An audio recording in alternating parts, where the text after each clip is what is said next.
With chapter 183 of 100 Years Quest, we finally got the full Dragonified versions of all the members of Fire and Flame. Now, I could do an entire video ranking all of them based off of how good their designs are, from the worst to the best. That's a future video. But there is one really big thing that we have to discuss after this chapter, especially now that seemingly the matchups for the following chapters have been set. And that is, can Fire and Flame be legitimate threats to Team Fairy Tail? Because at the end of the day, they literally fought Dragon Gods resurrected with full power, and, well, Wendy kind of used enchantment to kind of free Selene without an actual full-on fight. Gray managed to create new magic to take on Viernus. Lucy, with Brandish's help, did manage to use Mercphobia to break the Lacrima in a very swift decision to manage to bring things back to normal. Because based on how this arc has gone, we've kind of gotten rid of, like, the bigger threats of the series right now, because all that's left is Alderone, who is still rampaging, who thankfully did not get off screen like many of us were fooled to believe. Ignea's off doing his own thing. We got Ferris and some mysterious energy that Ignea sensed, and he's going to go check all that out. Those are the big threats. Also, BC is fighting Ferris, so I'm curious to see where that's going to lead. But as of right now, there's only 3 major threats right now. Well, technically 2, since Selene is off to take on Alderone, and hopefully we get a full fight with that. But that leaves the question, will Fire and Flame deliver as legitimate threats and challenges to our heroes, or will they get taken on relatively easily now that they've all literally fought Dragon Gods and have grown with each of their respective fights? That's kind of what I want to discuss today. But before we jump into things, don't forget to like, subscribe, and hit the notification bell for updates on future videos. It really helps, and it shows you guys enjoy the content I make here on the channel, and it shows you want to see more. Also, I will make a video ranking all the Fire and Flame members by strength and ability once their fights end, most likely once this arc concludes. So look forward to that. I'm also planning to do a rank that explains for other groups in Fairy Tail as well, because those are really fun, but those also take a lot of time to make. So let's jump right into the discussion, because the obvious thing that I brought up in the intro was, could Fire and Flame be legitimate threats now that we've already taken out essentially or incapacitated 3 of the Dragon Gods that were revived? And the thing is, it's kind of hard to tell, because once you get rid of what are essentially some of the top players in the verse, it's very hard for this group of antagonists that's underneath one of these other top characters to feel like legitimate threats. Heck, 183 Natsu just kneed Raj in the head and seemingly knocked him out for a second and went straight to go and fight Wed instead, now that Natsu knows that he's the guy's uncle. So there's that, and seemingly one of the matchups might be taken out. I doubt Raj is out of the count, but then again, he is kind of the weakest member of Fire and Flame, at least in terms of actual strength, to begin with, because he's more of an illusion-based guy, so more of a glass cannon. And Natsu, after getting serious, took 2 Dragon Slayer moves to take out Brian, who was, in my opinion, a lot stronger than Raj and had much more versatile abilities to give Natsu a hard time. Now, the matchups we have, at least for right now, are some expected ones. We have Lekka versus Gray, 2 Maker Wizards. One is Fire Magic, the other is Ice Make Magic, and Gray is also a Devil Slayer, while Rekka now not only has the Fire Make Magic that he usually has, and there's theories that he might also be a Devil Slayer, since his flames are so different that Natsu couldn't eat them, but now he was turned into a dragon and got a boost in strength, speed, durability, all that, and all of his senses. Just like every other member of Fire and Flame, now they all got turned into dragons since they willingly became dragons, and they all have their sense of self intact. So Gray, his matchup was set from the second this arc introduced Lekka, and this fight could be interesting. Gray won essentially against Viernus due to using attacks that he specifically created with Maker Magic, so this could be interesting only if Lekka uses his Maker Magic in a similar way to Gray recently just did, and the two of them could end up using their abilities in ways of continuously crafting new types of elemental magics to try and counteract the other, thus making it a battle between creativity and improvisation, which in turn could make Gray's fight legitimately the most fun and interesting one for us to see. And this is definitely my most anticipated fight throughout all of these, so I'm excited for this. But we also have to take into account that Even though everyone kind of rested up outside of Erza from their previous fights for a bit, they still fought powerful opponents that tested them for a bit, so nobody is 100% at 100% outside of maybe Natsu and Lucy. And maybe Wendy as well, since she didn't technically go on and fight, but I digress with that one. Next up is the Signario Sisters against Lucy and Wendy. Now, we don't know what the Signario Sisters' actual fire attribute magic is. We know that these two know alchemy, since they were mind-controlled by Viernus, but we don't know if they remember how to use alchemy. They probably do, so we'll most likely get to see their reality warping abilities against Lucy and Wendy, plus whatever their baseline magic ability is, combined with their now dragonified bodies. And honestly, I'm glad that Erza isn't fighting these characters again, because she beat them in the Gold Owl arc. But the fact that the two of them were turned into dragons gives the two of them obviously the boost in strength, speed, and durability, but this is an especially big buff to Luso, because as we remember, during the Gold Owl arc, Erza did manage to essentially one-shot her after getting her to be out of her own head and distracted, trying to kill her and just losing her temper, allowing Erza the opening to one-shot her with a clean shot. Luso was a glass cannon in that arc, but now since she's been dragonified, she now has more durability, which means she can stay in the fight longer than she normally would, which automatically makes her a much bigger threat than she was in Gold Owl. Obviously, Eni is also stronger with the buff, and she's more of an upfront fighter, especially with her armor alchemy. How can Lucy and Wendy take them on? Well, Lucy has the key for Mercphobia, the Water Dragon God, and she might end up using a new star dress to essentially have Dragon Slayer God magic, more or less. And this is a huge buff to her, and in this fight, not only will she most likely use it, summon Mercphobia, and kind of test this out, but who knows? My whole thing is that I kind of wanted to do a dress mix with Mercphobia and Aquarius, and I would love to see a type of unison raid with that. Wendy, on the other hand, is an interesting one because she obviously has Dragon Force, so she is going to have a huge buff.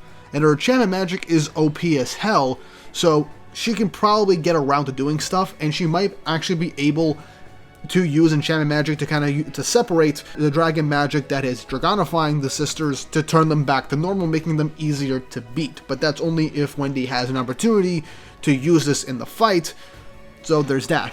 And there's also the possibility that she can still access her Irene Belzerion form to utilize a more concentrated version of Irene's magic, because we do know that Irene left magical energy within Wendy after she passed on and, got reincarnated and all that stuff. But for this fight, it more so comes down to teamwork. Lucy and Wendy and everybody in Team Natsu have exceptional teamwork when the circumstances call for it. And I think Lucy and Wendy can have some really solid teamwork, and I would love there for be a unison raid, because a unison raid, since we haven't seen one in a while outside of Grey and Juvia, would be a good way for them to actually win the fight. Instead of it being just one-on-one, we can test the teamwork between these two characters that are basically kind of like sisters at this point against two actual sisters who are twins. So it'd be an interesting parallel if we really dive into it. But again, it all comes down to how the fight is presented, because in terms of power level, they are weaker than the Dragon Gods, so it all comes down to how their individual magics are utilized against Lucy and Wendy. It's their alchemy that's really going to play a big effect in this, because their alchemy gave Erza, Minerva, and Jalal a really hard time, basically almost beating them in that instance because they were able to manipulate reality. So that is a huge point of advantage to them, and with the Dragon Boost, they are a lot stronger and more durable. But the threat level is still a bit diminished due to the fact that Wendy is a Dragon Slayer. Lucy has the Dragon God Key, so she essentially has her own type of Dragon or Dragon Slayer magic now, if she can properly utilize it. So that fight, while it could be interesting if we lean into the, tag team, teamwork aspect of it, and do unison braids and stuff like that, we lean into the Signario sisters knowing how to use alchemy and tying that into their own magical abilities that they have before learning alchemy. This could be an interesting and challenging fight if presented and done in an interesting way to make it more fun and engaging to read. But again, in comparison to the Dragon Gods, they are substantially weaker, so the stakes kind of feel a bit lower. But again, Still kind of depends on how their abilities are portrayed and utilized in the fight. I would say the same thing with Gray as well, but we still got to see. Plus, Gray has the Dragon Slayer seal. Now, once Wendy utilizes it, and for all we know, Gray can use Maker Magic to create an Ice Dragon Slayer seal if we really want to get crazy with that, but that's something else. Lastly, there's Raj and Wed. Now, originally, Wed was fighting Erza, and Erza was already having a hard time before Natsu showed up. She was already on the back foot, and Wed is a lot stronger now than he was. He was already giving Erza some trouble before he got Dragonified, but now he has been Dragonified, so his hits are hitting harder, his flames are stronger, and he's even faster, plus now he can properly fly without any external magic abilities.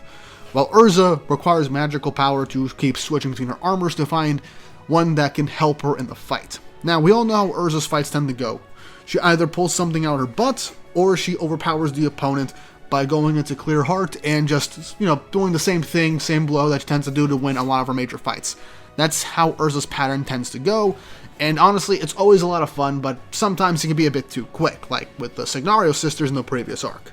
But I do feel like Erza needs to overpower Wed in her own way, or at least try and do something more creative with her abilities, or something like that.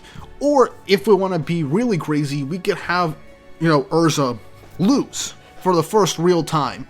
Like, actually have her lose a proper fight, and while every other member of Fire and Flame is either in the midst of battle, like, kind of evenly matched with the rest of Team Natsu, or maybe they all get defeated, Wed still stands on top, taking out one of the team's, biggest core members. So that will be a hit to morale, and everybody else will be weakened from their own fights. That is a strong possibility. But now Natsu jumps in to fight Wed at the end of 183. So will Natsu take on Wed? That is an interesting thing. I said in the chapter review it would be interesting if we had a actual 2v1, actual teamwork against one powerful foe. Now here's the thing. Obviously Wed is not as strong as like Dogramag or Alderone or any of the dragon gods. But he is Ignea's son, and it should count for something, for strength, to make him, a lot stronger. Now that he's a dragon, for all we know, he might have some actual dragon traits that amplify his power. He is the closest member of Fire and Flame to actually being a real dragon, since he is, half dragon. So him being stronger now that he's Dragonified and closer to the likes of actual dragons makes sense, and he does feel like, out of this entire group, the most like a threat. At least with the information that we have right now. So Natsu and Erza teaming up to fight him would be interesting, and it would be really cool. I'd love to see a Natsu-Erza unison raid, but also it would just be nice to get, like, members of Team Natsu actually fighting together in, an actual fight. That's something I liked about the original Fairy Tail, because the vast majority of the fights against arc antagonists were team fights. People tag team together and managed to use teamwork to overpower their opponents most of the time, or had an extra boost from other characters so that they could help, in a sense, to beat their opponents. That's what made a lot of the big final fights in Fairy Tail so great. It's why I love the Hades fight. It's why I loved the fight against the Dragon Mech at the end of Daedalus. It's why I liked the fight against Loxus in Battle of Fairy Tail. It's why I like the battle against Mardgeir in Tartarus. It makes sense for this type of thing to happen. It happens so often in Fairy Tail, but it would be nice. Even though it's not an arc antagonist, it would be interesting to see that. But it has to be Erza that beats Wed. It's been set up at the start of the arc, and this is where we're going with it. Erza needs to come up with something to win without it feeling like, the usual Erza plot armor type stuff. Because she does often win fights the same way most of the time, except for the Misaki fight during the Labyrinth arc. I 100% say that is the most bullshit thing that she got for a win. It made absolutely no sense, came out of freaking nowhere. It was the dumbest thing imaginable, and I still absolutely hate it. I don't care if there is a reason for it. It was poorly done, it came out of nowhere, and there was no reason for that to be a thing. Okay, that's a bit of a rant over. I wanted to do that in an entirely different video, but it came up here. The Wed fight has the potential to give Erza her biggest fight yet in terms of an actual swordsman and against a dragon character, and we need something to push Erza to a higher level in the fight. Gray's fight, he utilized a new way with the true essence of its magic, and we have to see Erza try and do something similar. She knows how to do enchantments like Wendy, though not to the same degree, so for all we know, Erza can do something with that to help with her fight, and enchant herself with heavenly body magic like she did against Wed previously when in their first encounter. That's very possible. But if Natsu fights Wed, it would just feel like he's kind of stealing Erza's thunder, and I wouldn't want that. Natsu, I can 100% if he goes Dragon Force or Dragon King, full Dragon King mode or Lightning Flame Dragon mode, I see him actually giving Wed a tough time and potentially really beating him relatively quickly if he goes all out. Especially if he goes to Dragon Force, he will 100% destroy Wed. I personally think that's going to be the case. Especially since Natsu is a natural Dragon Slayer and his powers will, give him an absolute big advantage. But personally, I would love to see a tag team fight between Natsu and Erza to showcase how tough Wed actually is, being the son of a dragon god, now that he's been enhanced with dragon powers.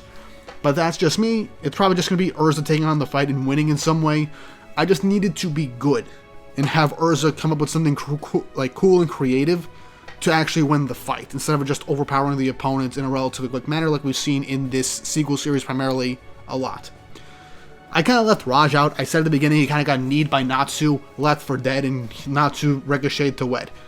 Raj isn't much of a glass cannon anymore now that he's a dragon, but he's still the weakest out of this entire grouping based off of the showcases we've seen out of all these characters by far.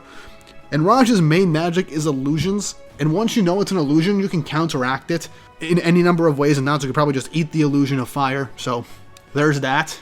Come to think of it, Natsu has the big advantage against almost everybody in this group, save for Lekka, because something keeps Natsu from eating his flames. But either way, Natsu can handle Raj. He beat Brian in like 2 hits, and he didn't even go Dragon Force or Lightning Flame mode, he just used 2 Dragon Slayer Secret Art attacks. Meanwhile, Wed, I see him needing to try to really take him out. But yeah, Raj, if anybody in this entire grouping is fodder, it's Raj. Unless he surprises us with a new spell that could actually deal damage instead of a slow, pun intended, burn ability with his illusions. Unless Fire and Flame showing up in this instance is all just one incredibly powerful and convincing illusion by Raj to mess with everybody, that'd be a nice twist. I would like that. But yeah, overall, Fire and Flame have a very big uphill battle right now in terms of feeling like legitimate threats. The only character in this grouping that I see as an actual threat to our group is Wed, for being the son of Ignia, getting powered up by the dragonification, already giving Erza a tough time and seemingly putting her on the back foot in their first altercation. And now with the dragon boost and the fact that he was half dragon to begin with, shows that he does have, the potential to be a really big threat, a sub-boss to this arc. So I can, in fact, believe that. But now, we have all Team Natsu here, and we have Signario Sisters, Raj, and Lekka. Lekka's fight has a lot of potential to be good against Grey. I have high hopes for that one. But the Signario Sisters all comes down to the utilization of their alchemy, what their magic ability is, and how, if this is going to be one-on-one, or if it's going to be teamwork, like we saw in Gold Owl with the Signario Sisters beforehand. It all comes down to how things are properly executed. In comparison to the Dragon Gods, they're much minor threats. But if their abilities are tricky enough and utilized in a good and interesting way, they could definitely present themselves as a threat to the main group. But again, at the end of the day, while they are most definitely a lot weaker than the Dragon Gods, it all comes down to the execution and how the fights and powers are presented. So until we get to see the fights go on, I don't have high hopes for Fire and Flame besides Wed and Lekka. But that's just my opinion, and I really, really want to be proven wrong. Heck, Beastia I didn't mention in this video because this is mostly about, the characters fighting Team Natsu. Beastia has a lot of potential considering that she, managed to sneak up on Ferris, catch her off guard, and teleport her to another plane of existence so they can have their fight. Which, I really want to see that. That's going to be interesting, and I have high hopes for Beastia being a strong character, but I 100% see Ferris winning that fight because she showed up out of nowhere but kind of embodies some of the best parts of fairy tale villains, at least in terms of power and how they were presented in the story. So that is what it is. I made a whole video on Ferris's unbridled potential for being like, quote unquote, the perfect villain or one of the best villains for fairy tale, mainly 100 Years Quest, but that was just my opinion. But either way, let me know your thoughts and opinions on these matchups. How do you think the fights will go? Do you think they'll be disappointing? Do you think Fire and Flame outside of like Lekka and Wed, like I said, are basically going to be fodder? Or do you think we might get surprised by these characters for how the fights are done and utilized in the future? Let me know in the comment section down below. And if you haven't already, like, subscribe, and hit the notification bell for updates on future videos. Really helps. It shows you guys enjoy the content I make here on the channel and shows you want to see more.